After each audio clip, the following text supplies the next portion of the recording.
Kajingelap election nak mentaka election siteng samai kalau kutno mentaka sengi sabuji arhua tarik urisau arajar arhuai.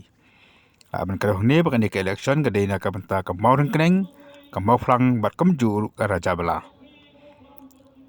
Kajinga terbut nak mentaka benjit thema ye ke langot ki MLA nak ni ki jaka kanong hak live tarik mentaka ubnai bat kajinga buat pat kanong hak artarik jong nai wek arajar arhuai.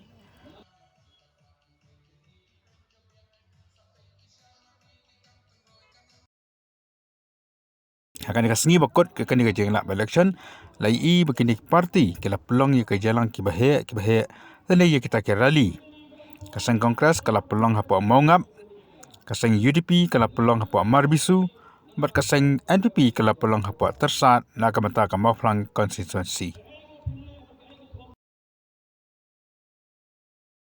kan dikajeng ye jet nak kamata ke langot ke MLA ke batma kan dikilai tli ke constituency kalau hadian bagi MLA nak kini kilai konstitusi kelak no siteng por tampat penkot setia ia ka ayam terikam ke jongki.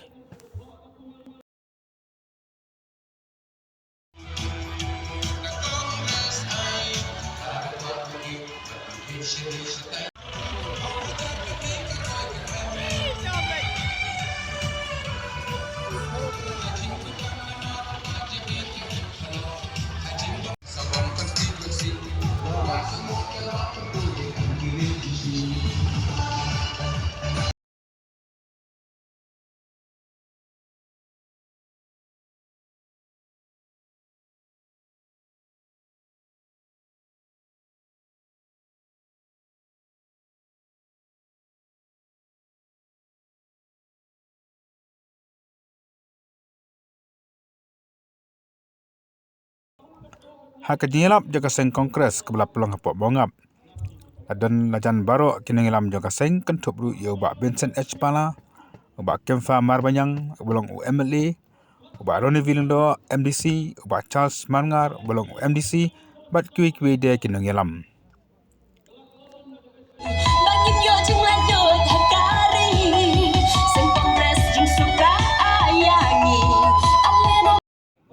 UDP pat kala pelong ya kajelang hapa marbisu haka ba okertong jaka seng oba Eugene Tan Lingdo renggat kui dia kini ngilam kira danlang haka tege jelang manpan ya kabut nakam ta jeki pai ba kebelong kasin ka bakhadu e manpan ya kajeng kersan jeki pai ba nakam ta ka election sitang samai.